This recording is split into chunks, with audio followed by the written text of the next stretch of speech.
I picked you because you're definitely my type on paper. He's a like to the T.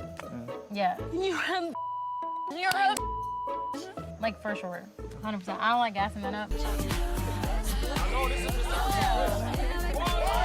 When I first walked in, I saw it. Oh yeah, that's the one. I can kiss people that I like. Like what the? You're lying. Swear. It was so disrespectful. Like I wouldn't do no like that. I'm not easy. I love that. Is your heart racing? Something else racing? I cannot express how angry I've been. I'm a big empath. Like my friend's crying over something. I'm usually crying with her. Like no, you're a f***ing told me that she is not his type, he's not attracted to her, and that he does not want to sleep in the bed with her. So how did Love Island USA go from being last summer's breakout hit to what people are now calling the worst season ever? Amaya Papaya is the only reason why I'm continuing Love Island USA Season 7 because this is arguably the worst season of Love Island USA ever. There was scandal after scandal. 2 islanders, Yulissa and Sierra, removed for racist comments made on social media. Another, Huda, accused of saying the N-word during an old lip-sync video. AI memes so unhinged, I had to close the app. We're voting out Jeremiah. He's getting all the hugs. No! You gonna carry me or make me walk? Swim, bitch. Fan-led smear campaigns, TikTok accounts dedicated to character assassination, and a fandom acting like judge, jury, and executioner. The internet turned into a courtroom, and TikTok became the guillotine. People were doxxed. People were calling ICE on contestants' families. Love Island stopped being about finding love and became a morality game show, a place where punishment got more screen time than connection. And it begs the question, what did we turn this show into? I've been watching Love Island since the UK's season 2 in 2016, and I'm not mincing words when I say it wasn't just the Islanders who made this season messy. It was us. Love Island USA will never be the same again, unfortunately. Like, I think it's become way too deeply embedded into cultural consciousness. Like, there's just too many people watching it and having opinions on it and starting discourse, whatever, and the fans are so parasocial that it's reached a point in its cultural life cycle where it doesn't just exist on its own for entertainment. The viewers are no longer passive. Not that they were ever fully passive, but now they're just way too involved that it's created this, like, hyper-aware ecosystem. Season 7 exposed the audience just as much as it exposed the cast. We were feral, and I don't agree with a lot of the fan behavior I saw. But before we go there, I have a confession to make. I love reality TV. Not ironically, not as a guilty pleasure. I love it because it tells the truth in the messiest, most mediated, most artificial way possible. People love to drag it. They call it brain rot, but reality TV is one of the most revealing cultural texts of our time. Friendly reminder that the smartest person you know watches reality TV. And so for those of you who are currently hyper fixated on Love Island USA, just like I am, you're smart. It's a pressure cooker, a micro society, a curated simulation of real world dynamics, class, race, gender, beauty, power, laid bare for public consumption. Before filming this video, I wrote 3 Love Island essays before I landed on this one, just because there was so much to say.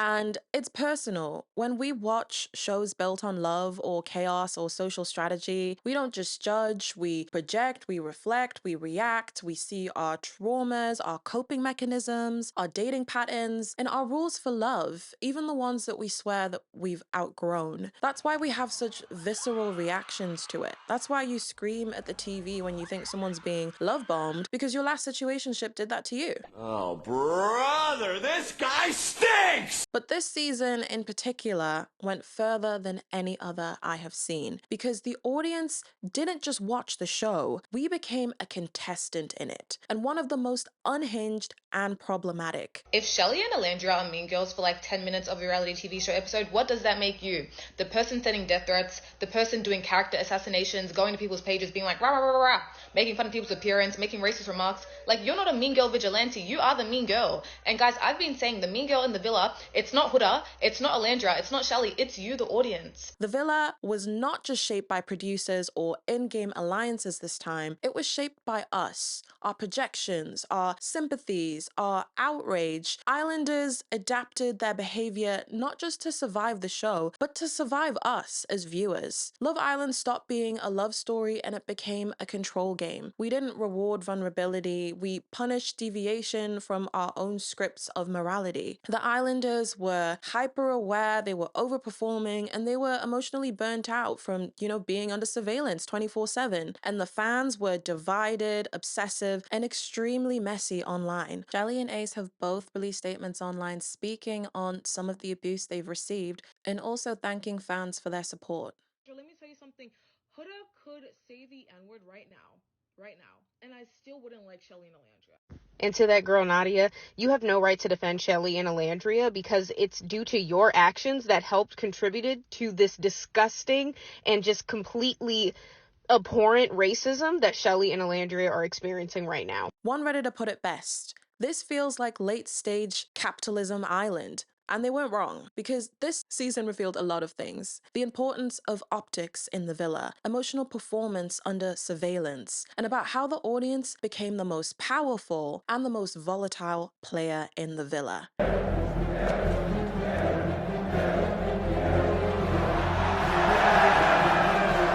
We did more than just critique behavior. We curated it. We nitpicked the hell out of these islanders. We bullied. We memed people into villains. We wrote narrative arcs that production couldn't even predict. We became both the narrator and the punisher. And it got so bad that the show had to issue an on-air message asking viewers to stop the harassment. Last night, the production calling out cyberbullying in a statement on air. We love our fans. We love our islanders. We don't love cyberbullying, harassment, or hate. And as someone who's been close to the Love Island franchise for 9 years, it's easy to see why there have been 3 suicides linked to people from the franchise. So in this video, we're gonna unpack how season 7 collapsed and what that collapse tells us about race, gender, beauty, and the emotional economics of digital fame. Because for me, this was more than a bad season of Love Island. It was a live experiment in performance, punishment, and audience morality. And all of us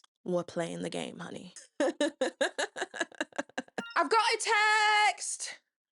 Oh wait, it's a scam.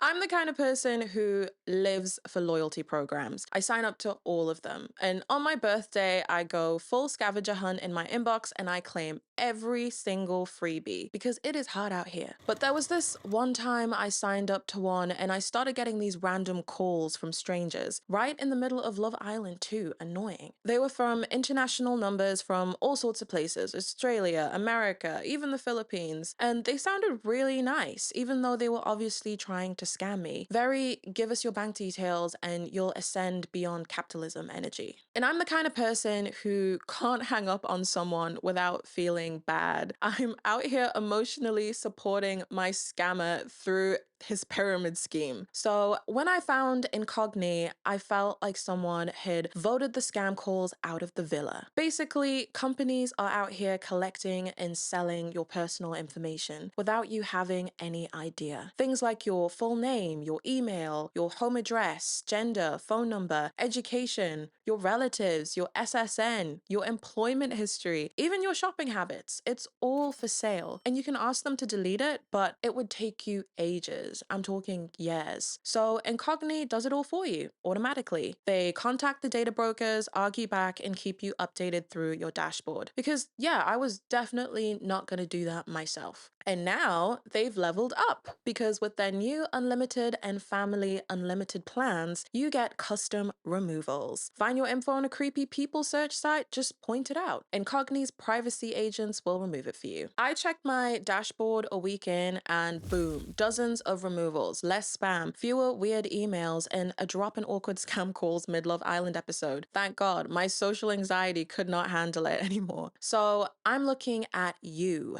If your inbox is chaos or your phone thinks it's a call center, do yourself a favor, go to incogni.com/Aphrodisia and use code Aphrodisia to get an exclusive offer of 60% off. Say what? I said get 60% off Incogni at incogni.com/Aphrodisia or just click the link below to start taking your personal data off the market. Oh, and don't forget to use code Aphrodisia. Okay, back to scheduled programming. To really understand why people are looking at this season the way they are, we have to go back to season 6. Bitch. Suck my dick, whatever you've heard about me, times it by 1,000,000. Bitch, y'all are messy. He's too nice. And his jeans are really tight. Season 6 was actually really wholesome. It was Love Island at its peak. We had real connections, genuine friendships, actual couples who stayed together.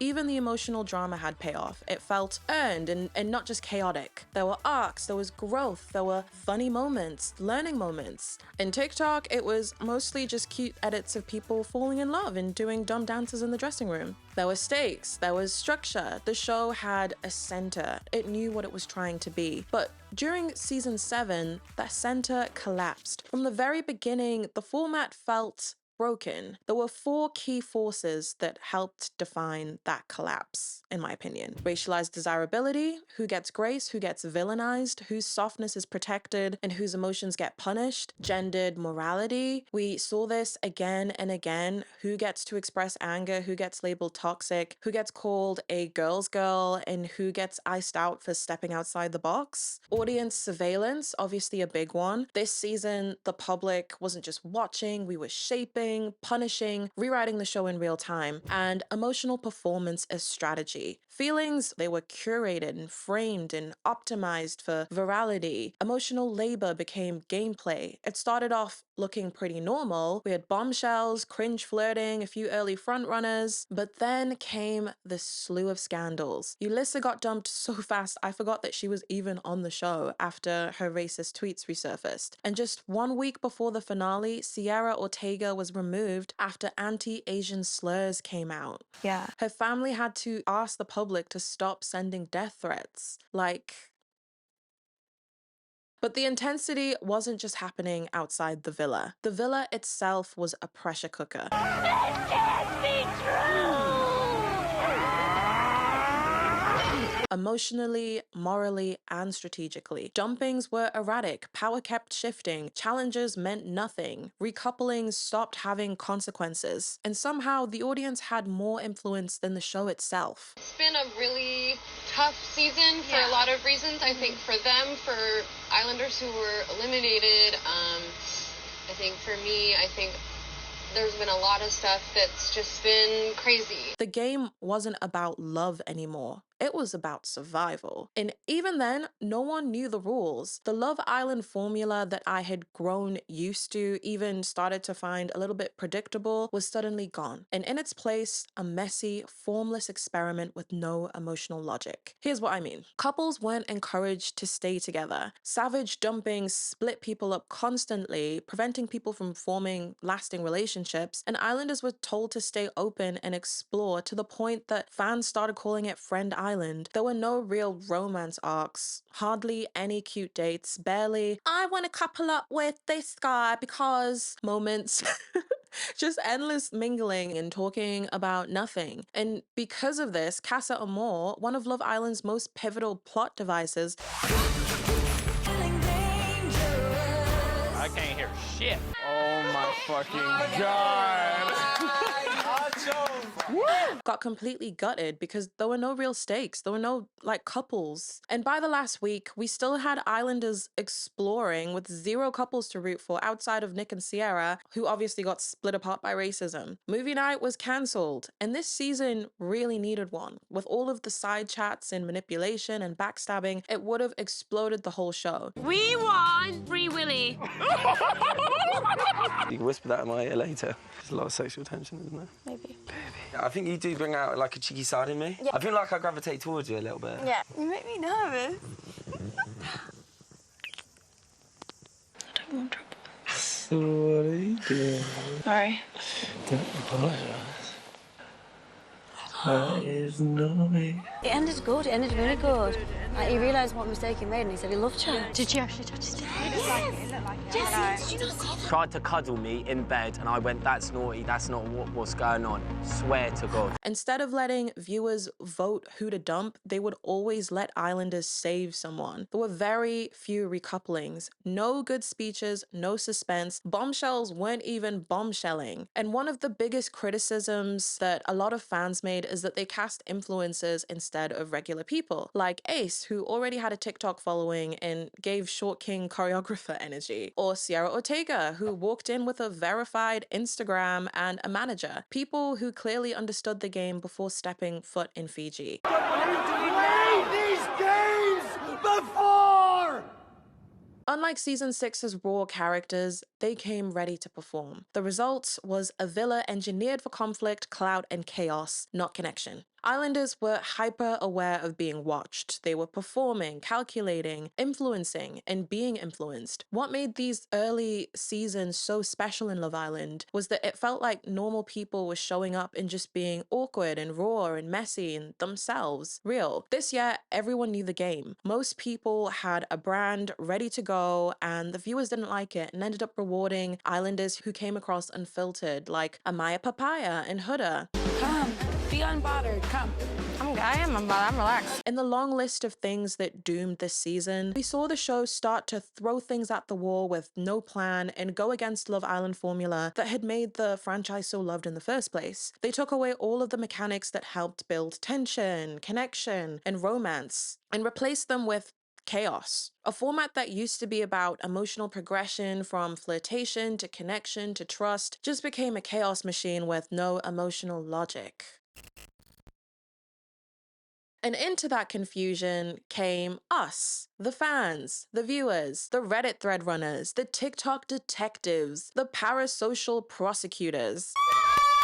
Before we talk about gameplay, strategy, or emotional labor in Love Island, we need to talk about one of the messiest characters this season, us. Because the audience wasn't just watching Love Island this year. We became the most powerful, the most volatile contestant in the villa. We basically moved into the villa with how involved in people's business we were. We ranked people, we campaigned, we got contestants dumped, we bullied them into character arcs the producers didn't even script. This was definitely late stage capitalism island, a place where you are constantly performing, not for love, but for protection, not just to be chosen, but to be defended. It was literally like the Hunger Games in there. Through Reddit threads, TikTok edits, live voting, backlash campaigns, and meme propaganda, the line between viewer and participant collapsed entirely. We were not just watching. Viewers were editing, narrating, punishing in real time. We had power, and I don't think that we used it responsibly. We were shaping the show alongside the producers with our projections, our TikTok stitches, and our moral frameworks. And watching us became part of the entertainment of the show. We created our own aftersun on TikTok, basically, with all of the memes and the commentary and the stitched think pieces. Sometimes they were more engaging than the show itself. But the longer it went on, the darker it got. Because I don't think that we just critiqued the Islanders, we bullied them, we meme people into villains, we created entire arcs out of micro moments, and then turned around and demanded apologies that we were HR. It got so extreme that Love Island producers had to air an on-screen statement begging fans to stop bullying contestants. And that's not normal. Then came the AI memes, a whole new level of unhinged that I have not seen on the internet. I can't believe Nick is gone. He was my second in command. Guess who? They didn't kick you out. We have to vote Jeremiah off. He is stealing the Latina baddies. Yes, Daddy Ace, we will always follow you. Sir, yes, sir, Daddy. Jeremiah's out. Now we get all the huzz. My daddy Ace will always follow you. We bow down to you, Daddy Ace. We love you and follow you. We bow down to you, Daddy Ace. We love you and follow you. Ace became a TikTok genre. He was face swapped with Regina George, AI'd into a toddler, edited into a cult leader, barking orders at like Nick and Taylor. And yeah, some of it was funny. I will admit that I laughed too, but eventually it just stopped feeling like fun and commentary, and it started feeling like digital humiliation because some of what was said and made was just mean and below the belt. People picked sides and stopped at nothing to tear down anyone who stood in their way. And whether they started under the guise of protecting someone who they believed to be a good person, the things that they did and created to protect them went way too far. I get it if you don't like how someone played the game, but mocking someone's height, calling someone a rat over a TV show. Snitches and rats are not the same thing. Let me break it down to make sure y'all see what I mean. A snitch is someone minding other folks' business to find information they can sell for a price or trade for some other form of compensation. A rat is a traitor, a conceiver, planner, or digital participator. He doesn't sell secrets for power or cash. He betrays the trust of his team or his family, hoping to save his own cowardly ass. The difference is, at least a snitch is human, but a rat is a fucking rat. Period. Calling CPS on Huda's baby. You guys called CPS on Huda? Calling ICE on Sierra's family. Like, it's just too much. I went into Ace's Instagram and saw comments under a lot of his posts using slurs like this one, someone get this M off the show, I can't stand him. Like, this is just crazy behavior. A lot of people making these memes and comments need to ask themselves, what would people say about you if cameras were on you 24/7 while you tried to flirt, survive, and hold it together in the pressure cooker that is Love Island? Like, I'm sure we'd see some ugly parts of you too. You're ugly, you're disgusting, I'm gonna kill you, give me $200. This was like meme discipline, public punishment delivered through algorithmic applause. Ace's height, his tone, his confidence, everything became a target. And I honestly think that this was cyberbullying in the age of generative content. And I'm sorry that I lived long enough to see this. Hey guys, so it's that part of the video where I tell you guys to subscribe to me because my mom told me to, and if I don't, she'll be really mad at me. So please subscribe so I don't get in trouble from my mom. It really helps this channel and it really helps me to see that you guys are actually liking the content. And also just welcome to the family. Like, I love having you guys here. So yeah, thanks.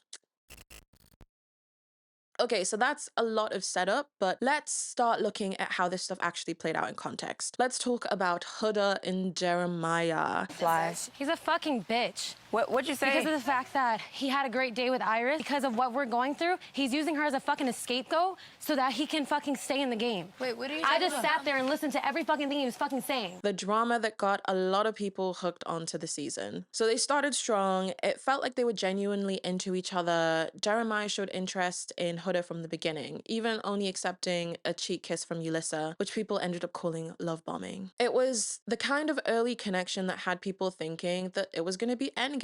But as the season went on, we started to see the cracks, mostly in Huda. I fucking crashed the hell out. The whole of America saw that shit. But there's more to me than a crash out. Jeremiah started pulling back and Huda got more reactive, especially during challenges or when new bombshells would enter the villa and would have to kiss Jeremiah. You were intimate pretty early. Yeah, we were. How do you think that complicated things, if it did? Don't do that. I think that a lot of times when guys end up getting what they want, it changes their character.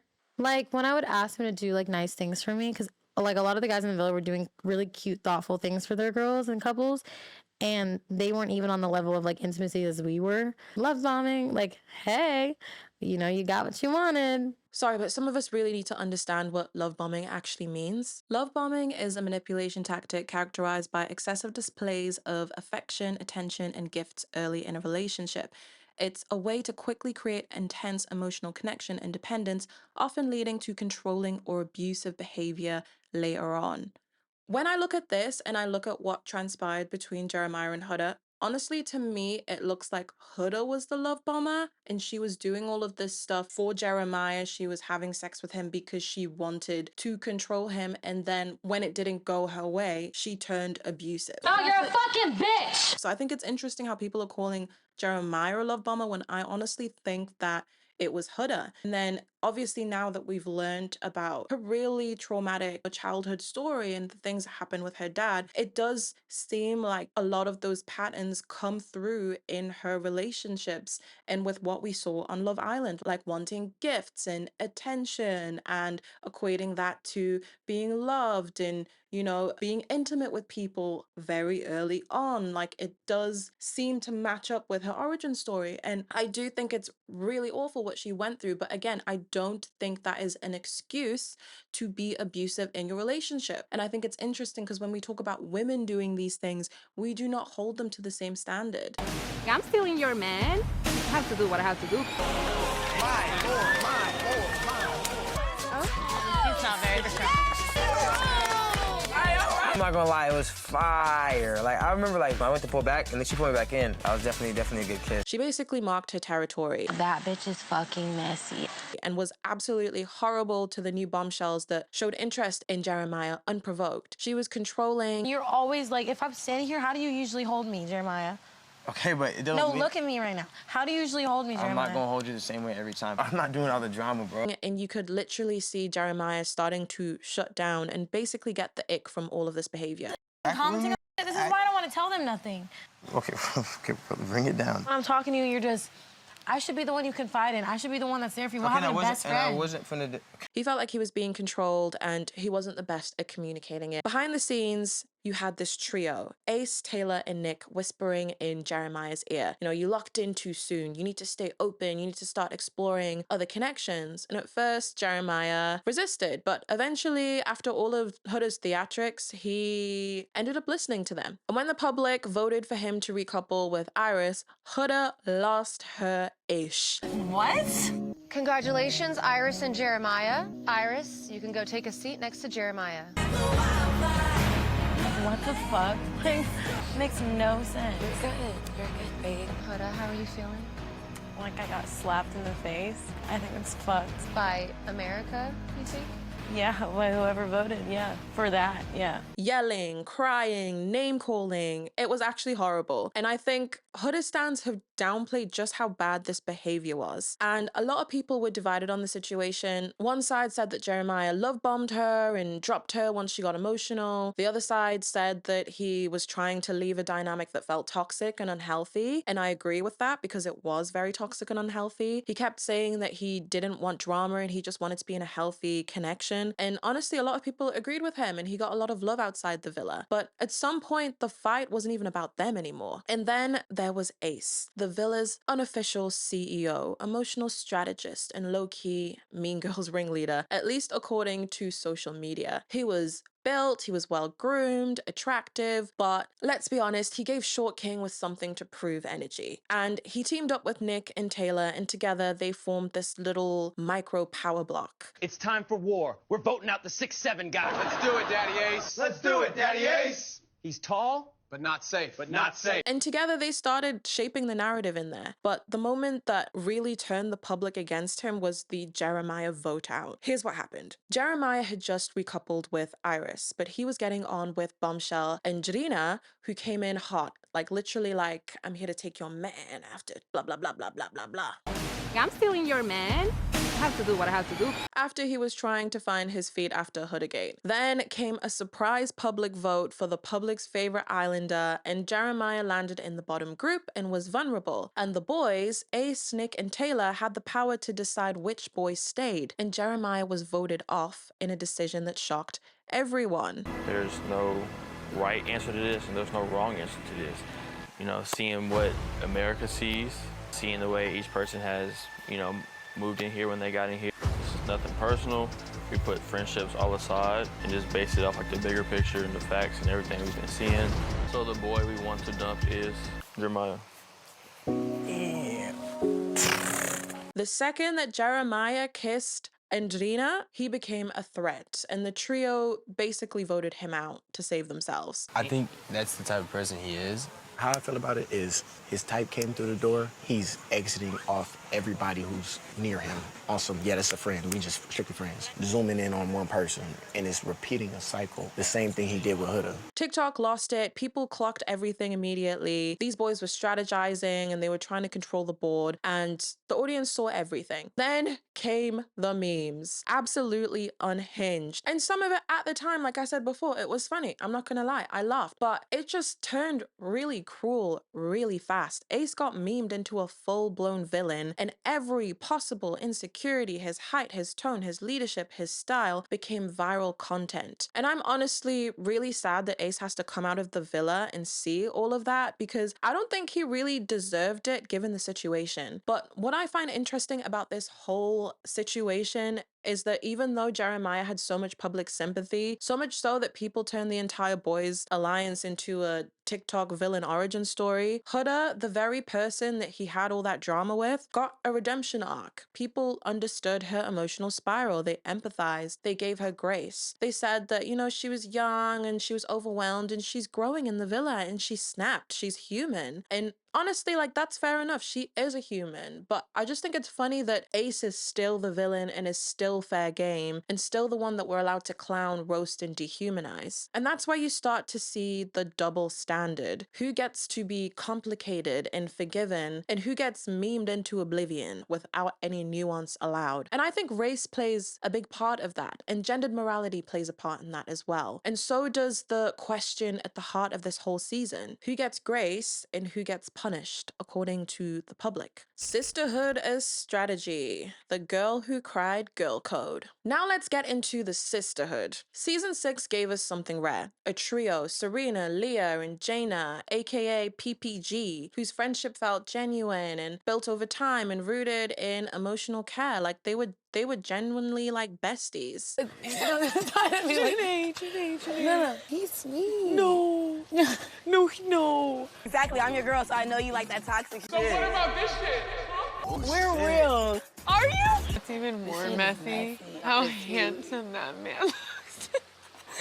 I have to go home and straight to therapy. And the success of that sisterhood turned into a brand. So in season 7, the girls tried to replicate that magic, but only this time it felt forced. And no one pushed that sisterhood storyline harder than Huda. I've been thinking all day about yesterday's episode, the scene with all the girls in soul ties and how it relates to this sisterhood rhetoric. In the moment, Huda believes that the women are coming up to like comfort her as she is breaking down. The women actually go up there because they're worried about Iris, either like physically, emotionally, whatever it may be. Iris is intentionally minimizing the story. She is saying like, oh, we just did this, it was no big deal. And Huda believes they are showing up to comfort her in the name of sisterhood. I think with the exception of Amaya, who I believe has really internalized the sisterhood rhetoric, everyone realizes that Huda has created this like false sense of friendship and intimacy. By episode 2, she was calling Shelley and Olandria her sisters, declaring ride or die loyalty before any real bonds had even formed. And when Bombshell and Maya kissed Jeremiah, Huda literally called her a bitch within hours. Not because of any real betrayal, because bombshells are supposed to do what she did, but because of the performance of loyalty hadn't been affirmed. The second Amaya backed off Jeremiah, Huda flipped. She was hugging her, praising her, calling her my girl. And I don't think that was emotional growth as everyone's calling it. It was narrative control. And this wasn't a one-off. We saw the same pattern in Casa Amor. Huda's initial connection didn't work out with, you know... No. You like being dominant. I do, but I had to help you. So you were just trying to be dominant, and I'm not someone who likes to be dominated. It was like combative. So she came back to the villa and coupled up with Chris, who was Shelley's connection at the time. But Huda made sure to frame it like, oh, I'm doing this so we can both get a chance to know him. You know, I'm doing it for you and for me too. And she cloaked a strategic move in sisterhood logic. And Shelley didn't cause any drama. She took it on the chin. But when she got upset about Huda twerking on Ace's face during the heart rate challenge, Huda took it too far. You're supposed to be my friend. As my girl, that's some crazy shit. I was so disrespectful. Like, I wouldn't do no shit like that. It's just a challenge. Really? No, it's not just a challenge. It's just a challenge. That looked a little more than just a challenge. she was the one who was labeled as a mean girl. And let's pause there because this whole situation has divided people. Before all of that happened, and I'm just gonna leave this here because Huda came out and admitted that she was attracted to Ace and things weren't just a kiss, which goes to show that Shelley was right to feel the way that she did.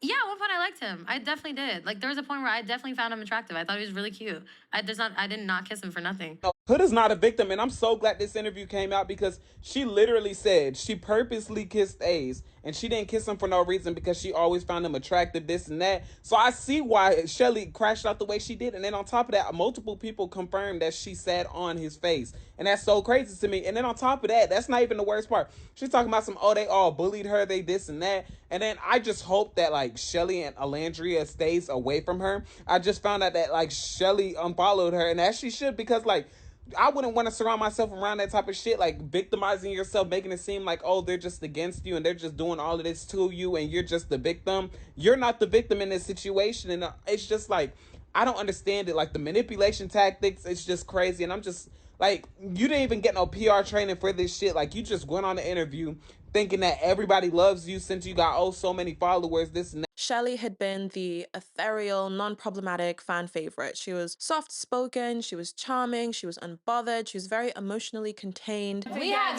so much in common, it's scary. Everything we keep saying, we're like, and then we say something else, we're like. But the second she let her guard down, showed some, you know, real emotions, reacted to something authentically,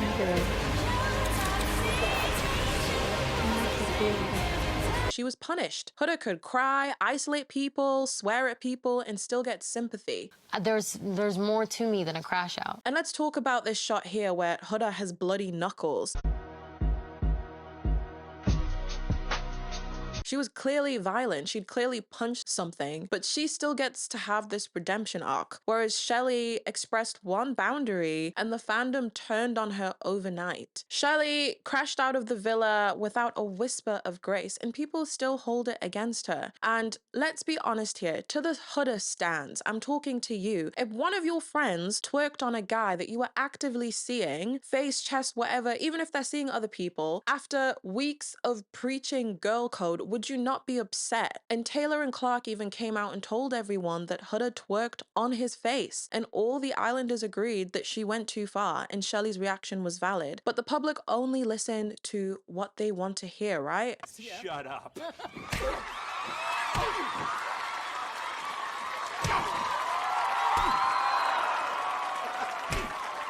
What serves their narrative. The problem isn't just Huda's behavior, it's the selective enforcement of sisterhood. It's the performance of loyalty over actual care for each other. And this is where the cracks start to show in the whole sisterhood trio. And it's the way Black women's emotional expression is policed differently. One thing that somebody is going to say about a dark-skinned person as soon as they express their grievances is that they're angry or that they need to take a deep breath.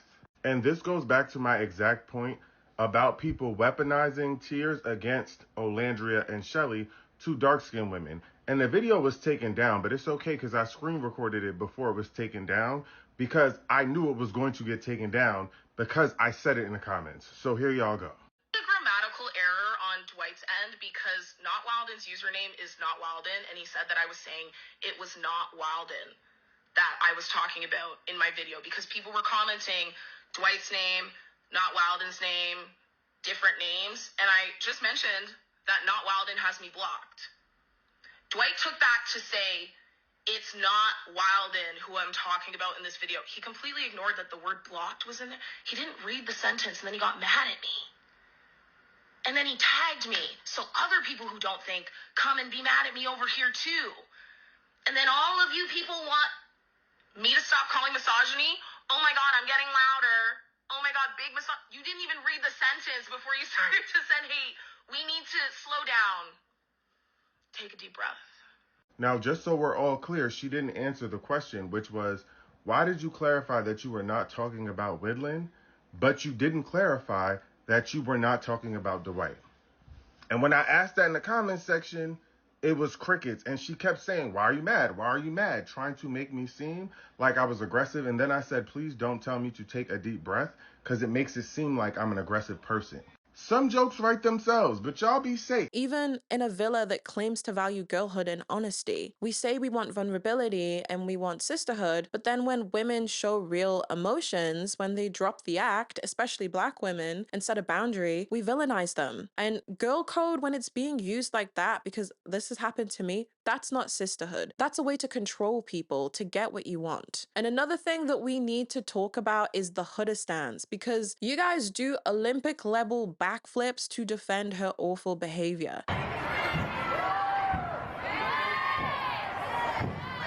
But when we're coming for Love Island contestants, we need to remember that there are hours and hours of unseen footage. We're micro-analyzing tiny moments that have been pieced together without full context. Production spends a lot of time putting these storylines together and trying to influence public perception. They have their own agenda that they're working to. They're leading us down specific paths on purpose, especially when it comes to the more polarizing characters on the show. So before we start jumping to conclusions and humiliating people online, line, let's clock the edit too before we do full character assassinations on TikTok and start leaving hate comments into people's Instagrams. Race, beauty, and the emotional glass ceiling. But here's where it gets harder. Not everyone got to be messy. Not everyone got a redemption arc. Take Shelly and Alondria.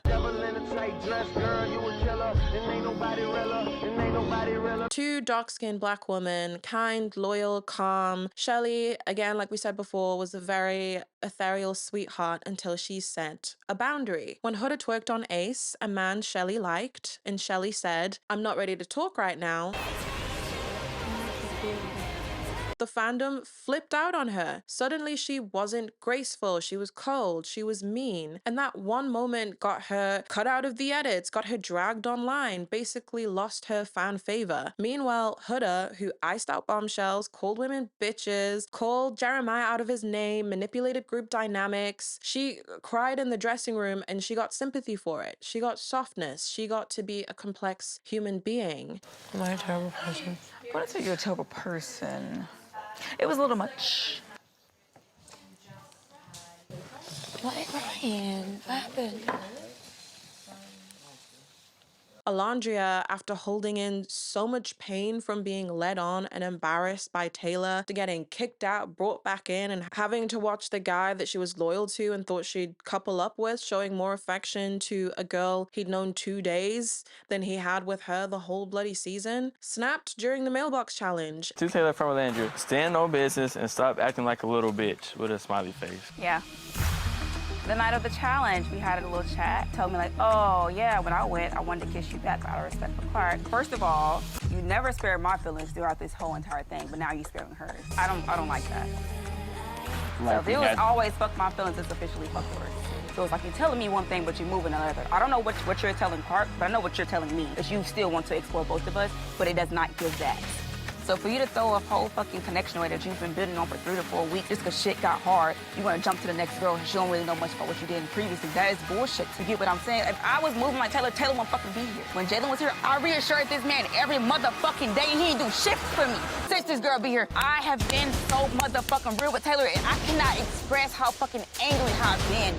I've been holding this shit together. I've been taking shit on the chin every motherfucking day, being dumped left and motherfucking right. Not once did I ever question my worth. What do you need from me? What do you need from this fucking connection? You couldn't say shit. And the girl get in here and give you fucking 3 days of attention and you fucking go? Go ahead, finish reading. You can tell Alondria is someone who keeps her guard up. She embodies that strong black girl trope that we all know too well. So when she finally snapped, I don't think that was for nothing. That was a real moment from her. You could feel how deep, Taylor's rejection hurt her. She was genuinely hurt. And a lot of us understood that situation. But still, the internet showed its ugly face. It was a reflection of our own personal biases and who we deem to be redeemable in these spaces. It was about who we're ready to forgive. And I think that has everything to do with race, skin tone, beauty standards, and how easily your pain fits into a familiar narrative. Teen Vogue said it best. Huda didn't just fail girl code, she weaponized it. She used sisterhood as a shield and a sword. But Shelly is the one that got punished for feeling what any of us would have felt during that situation. If someone twerked on your man's face and called you sis all week, would you not want to just drag them?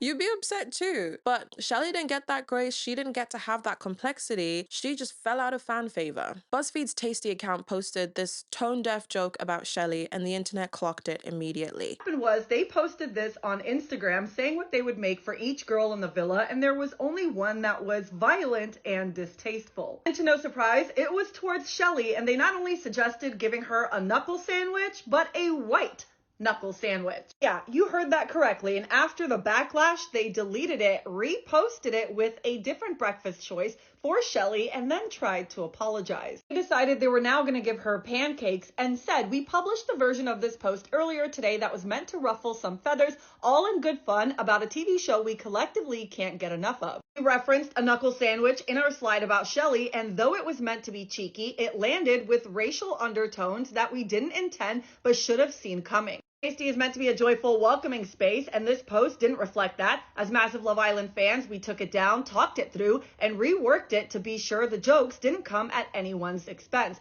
Thank you for helping us do better. The thing is, they also deleted this post. Instead, they posted a story that would only last 24 hours and said, we recently published the post that was offensive and did not meet Tasty's and BuzzFeed's high level of editorial standards. The post has been removed, and we are taking steps to ensure this does not happen again. Interesting is those people that are calling Shelly and Alandria mean girls, I guarantee if they were in their shoes, they would have reacted a lot worse dealing with you-know-who. Because of that, their character has been ripped to shreds publicly and they don't even know about it, and their family and friends had to turn off comments on their social media for a short period of time because of the racist comments they were receiving. To see the toxicity spreading from a certain fan base to now a huge company is shocking, but to be honest, I guess I shouldn't be that surprised. The backlash was swift, with people calling out how casual and careless the joke was towards a black woman who'd already been dragged through the mud by fans for just showing emotion. Like, this post was a reminder that mainstream platforms mirror the same biases that we see in fandom spaces. Shelly wasn't just punished in the villa, she was memed into a punchline, like literally like a punchline, by mainstream media. The fact that BuzzFeed's post sparked backlash shows a shift in audience awareness. People are calling out tone-deaf content and demanding more responsible representation. But more importantly, that moment shows how even mainstream media often mirrors the same problematic audience behaviors involved in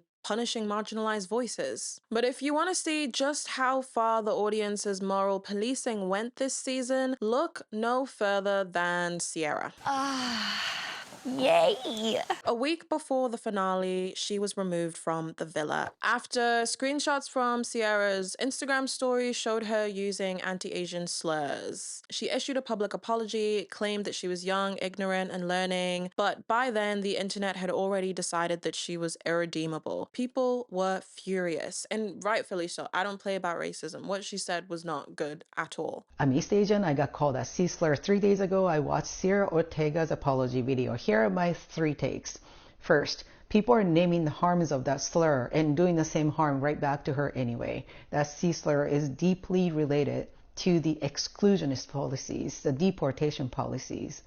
2, in those moments, that person's behavior change cannot be our goal. Because if we focus on that person stopping the harm, that person making an apology, that person making a perfect apology, then we put that person in a position to do more harm, not less harm. From that perspective, she handled that apology very well because she took herself out of that position of attention. And 3, if we're going to focus on the behavior change of that person and we can actually compel a person to make that kind of apology, can we please work on that E-slur in Kendrick's lyrics? I do not want to live in a world where I'm not called a C-slur, but somebody else is. But then people started doxing her family, calling ICE, circulating a fake screenshot of her allegedly doubling down on her slurs, which turned out to be fabricated. But at that point, it kind of didn't matter. By then, the narrative had already locked in, and Sierra wasn't just wrong, she was the villain and a public punching bag. Meanwhile, Austin, who liked MAGA content and reposted memes mocking Kamala Harris and black women, got barely a slap on the wrist. Sierra, you know exactly what you were doing with that post. You're an ugly, manipulative witch. Austin, you voted for Trump. Bro, Austin, you forgot he's the bad one. He's the bad one. It's okay. I know you didn't know. Oh, you reposted racist stuff of black women? But you got a black woman tatted. Ah, you straight. She not even building. Okay, I'm gonna give this attention only one time because this is like crazy. But are you fucking dumb?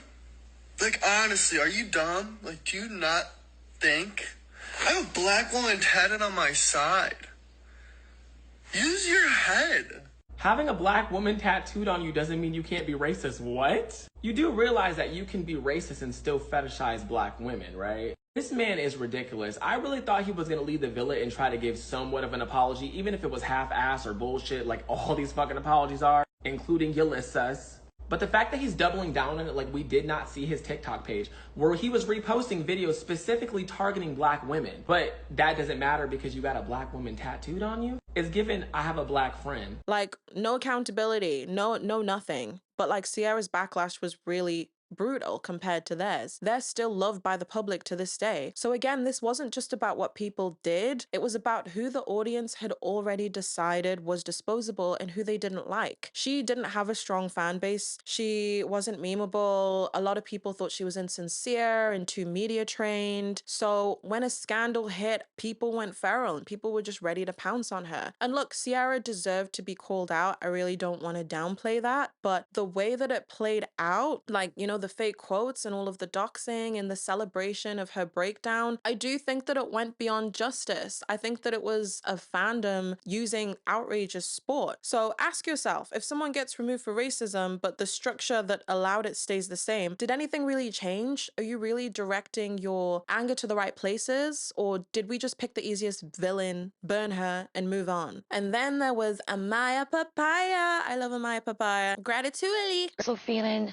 a huge weight of gratitude. And she was adored by the audience for being soft, awkward, and emotionally unfiltered in a way that felt real. TikTok was eating her up, you know? The songs, the memes, the everything. I never said I was perfect. I never said I didn't have any flaws. But at least I'm pretty. And at least I'm a little funny. And at least I'm my own best friend. You can take me as you motherfucking take me. This is who the I am. The same vulnerability that got her labeled as too much and too intense in the villa was celebrated outside. She was mocked for catching feelings too fast, for being too touchy-feely too fast by Zach and Ace, while the public was building shrines to her softness on the outside. But Amaya didn't play the game any smarter than Shelley or Landria. She just expressed emotion in a way that the audience found palatable. The Islanders saw her differently because we did. When your softness fits a certain aesthetic, you don't get punished, you get protected. Who gets to crack? So now that we've laid out some of the drama, the girl code, the breakdowns, the boy Mean Girls Alliance, the Hutter and Jeremiah of it all, the audience going full Judge Judy on TikTok. You're an idiot! Let us zoom out.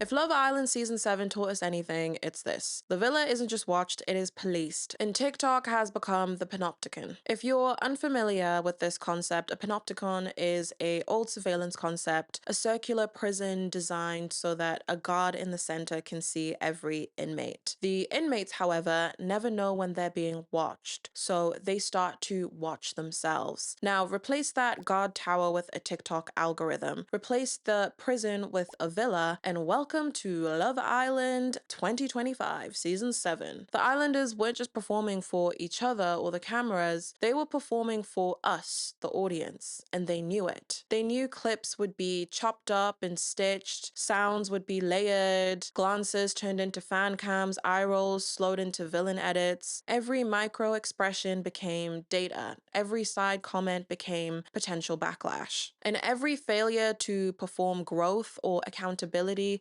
got you kicked off the villa. TikTok didn't just reflect the show, it shaped it. It turned the audience into producers, editors, and moral gatekeepers in real time. We weren't reacting to the show, we were steering it. Entire arcs were derailed by viral stitches. Contestants got dumped based on fan theories. Producers literally edited around TikTok discourse. Because when the audience becomes the warden, being real feels dangerous. And of course, you're going to play things strategically. And that's the power of co-surveillance. Islanders monitored each other. We monitored them. And they watched us watching them, adjusting in real time. There was no space for privacy, no space for emotional ambiguity, no space to work out your feelings in private, no space to just be without being judged. This isn't reality TV anymore. This is gamified morality content optimized by an algorithm that rewards rage, performance, and plot twists. And inside that machine, everyone, contestants, and viewers become both subject and enforcer. Ordinary viewers got the power to vote, cancel, punish, and meme people into certain roles, and we ran with it. We became morality cops, emotional executioners, because the structure encouraged us to surveil, categorize, and punish the Islanders. We turned Islander behavior into ethics debates, and the worst part is that we enjoyed it. We enjoyed every part of it, the memes, the edits, the think pieces. No. Well, yes. They were part of the fun. They were part of the gameplay. We stopped being fans and we became enforcers. This isn't just a one-off experiment. It's the structure of digital entertainment now. This is how reality TV works. The camera never turns off because we want to catch people in those ugly moments. The audience never logs out and the algorithm never stops rewarding outrage. Conclusion time. This year, the viewers just took it way too far. And I think we really need to think about the way that we engage with reality TV. We turned a show about finding love into a morality machine. And every time someone tried to be real or tried to win, we held them up against the harshest scrutiny every day. Sometimes it was fair, sometimes it was fan fiction. But either way, the think piece to Reddit to meme pipeline became more powerful than the edit. Love Island USA Season 7 will go down as the moment the audience became the villain. The season didn't just show mess, it showed us ourselves and how ugly we can be. We say that we want vulnerability, but only when it's soft, when it's attractive. We say we want realness, but we punish people who stop performing the way we want them to. So next time you see a villa meltdown and want to type in mean girl or emotionally unstable, ask yourself, if you were in the villa under surveillance, surrounded by strangers navigating love, strategy, and survival, how would you be judged? Thanks for watching. If this broke your brain or made you rethink your faves, like, subscribe, and I will see you in the comments.